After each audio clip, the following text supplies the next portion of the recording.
Imagine a mother standing beside a 2-ton vehicle. Her child is trapped underneath. She doesn't calculate her physical limits. She grabs the frame, and impossibly, the car tips just enough to pull him free.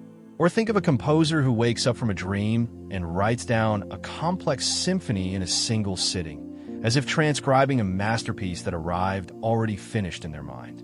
Or a researcher who, backed against an impossible deadline, suddenly enters a state of hyperfocus, generating months of complex insights in just a few hours. In transpersonal psychology, these moments are classified as exceptional human performance phenomena, where human capability suddenly pushes past the boundaries of the ordinary. As we continue exploring the landscape of exceptional human experiences, today we are looking closely at the performance itself. What actually triggers these sudden bursts of superhuman capability, instant clarity, and peak creation? Where does human biology end and non-local consciousness begin? And why is it that the moment you try to force these extraordinary abilities through pure willpower, they instantly slip away? To understand how these extraordinary moments happen, we first have to ask a simple question. Why aren't we operating at this level all the time? The truth is, our minds and bodies are built to run in energy-saving mode. In sports science and neuroscience, this is often explained through the central governor theory, the idea that our nervous system constantly holds us back, enforcing artificial limits to protect us from burnout or injury. We live behind physiological and mental limiters. So, what actually shatters these limiters? When researchers Rhea White and Susan Brown analyzed hundreds of personal accounts of exceptional events, they cataloged dozens of distinct triggers, conditions, and lingering effects that can breach our everyday threshold of consciousness. They grouped these events into 4 primary doors. First, there are physical triggers, severe, immediate survival threats. When a physical environment presents a life or death crisis, the brain's emergency protocols override the central governor entirely. This is when we witness hysterical strength, a parent shifting a car's weight off a trapped child, tapping into muscle capacity the body normally keeps locked away. Nobody's rewriting the laws of physics. It's usually leverage, not a full deadlift of a 2-ton vehicle. But in that instant, the difference barely matters. The body did something it shouldn't have been able to do. Second, we have physiological triggers, which occur when our internal biological states shift. We see this in altered states of consciousness, such as the hypnagogic state, that fleeting boundary between waking life and sleep. As the brain's analytical filters power down, the mind suddenly becomes receptive to spontaneous, highly vivid insights or anomalous perceptual experiences. Third are psychological triggers.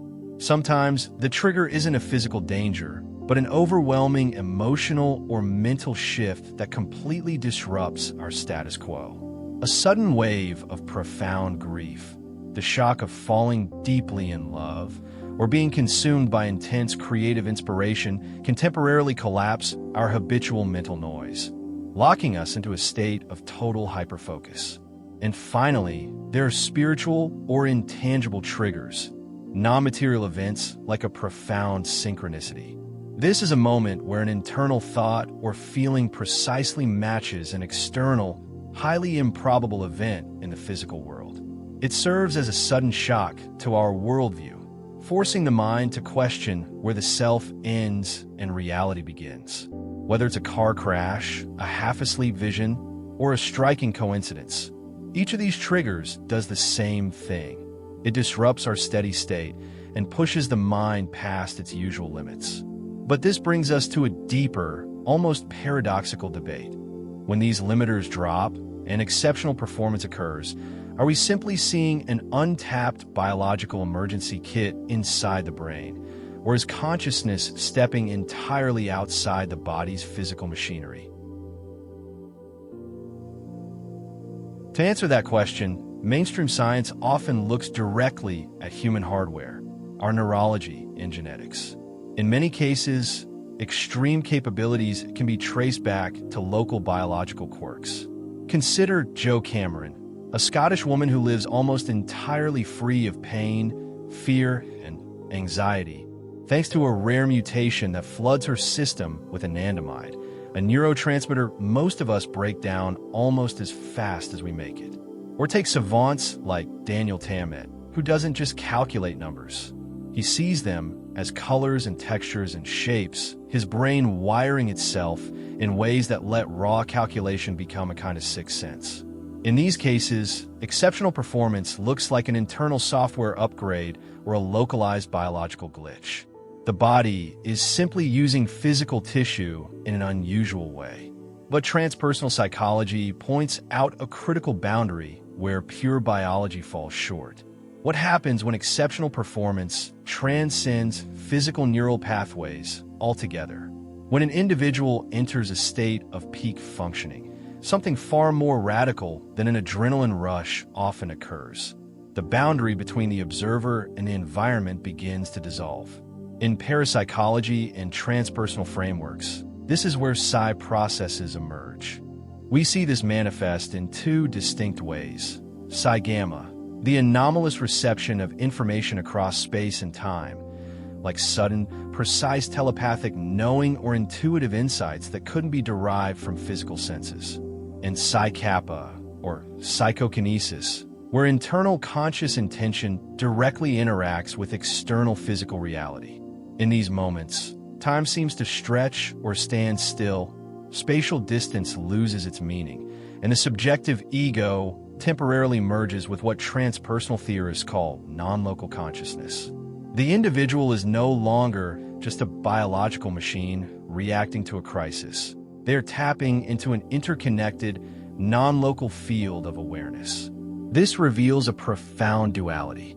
While some feats are undeniably driven by biological overrides like the central governor, others suggest that under extreme conditions, the human brain isn't producing the experience.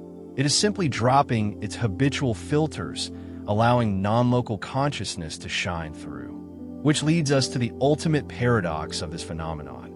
If these states open up such vast human potential, why can't we simply tap into them whenever we want? Why does trying to force an exceptional performance almost always guarantee its failure? The answer lies in the nature of the human ego. The moment you say, "I'm going to force a breakthrough right now," you activate the very analytical, self-conscious filters that block the performance in the first place. Direct willpower relies on tension and control, but exceptional performance demands something completely different: flow, surrender, and non-local alignment. To understand how a person moves from complete helplessness to genuine mastery over these states, Rhea White mapped out a 5-stage transformation. To see how this actually works, let's trace a single story through all 5 stages.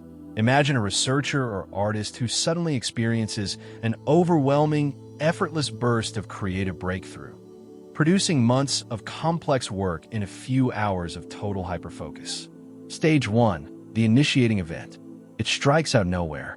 Faced with an impossible project, our researcher enters a sudden, spontaneous state where the solution writes itself. The work is brilliant, but when the state fades, they're left in shock, asking, "Where did that come from, and how did I just do that?" Stage 2, the search for reconciliation. All turns into confusion. The researcher frantically searches for answers outside standard science, diving into books on consciousness, flow states, or psychology, trying to find any rational framework that can explain this sudden surge of potential. Stage 3, between two worlds. This is the trap of direct willpower. Facing another deadline, the researcher sits at their desk and tries to force the exact same burst of brilliance through sheer effort and tension. But every single attempt fails.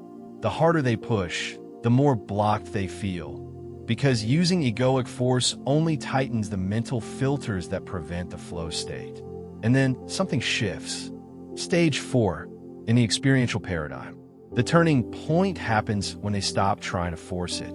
The researcher realizes that peak insight isn't something you command like a muscle. It is an interconnected field you step into. They begin to understand that their analytical mind is just a tool, not the source of the insight itself. Stage 5, a new way of being in the world.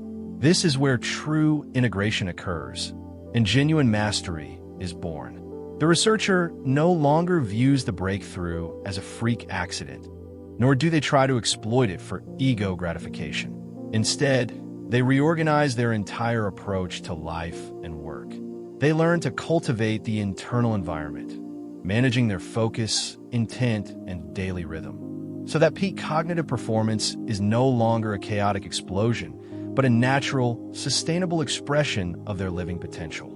Exceptional performance stops being a party trick and becomes a quiet, grounded alignment with a larger reality. When we look back across the entire spectrum of exceptional human performance, from sudden surges of physical strength to effortless cognitive leaps, a profound pattern emerges. These phenomena are not random evolutionary mistakes, nor are they proof that we are meant to be flawless superhumans operating in overdrive. They are glimpses through the curtain.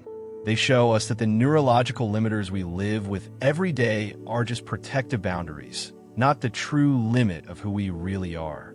The true significance of these moments isn't the sensation itself, but what happens after. Think back to that mother by the wrecked car. She didn't walk away thinking she discovered a party trick. She walked away changed, carrying proof that the walls we live inside every day are thinner than we think. That's the real gift of an exceptional performance. Not the moment itself, but the door it leaves open behind it.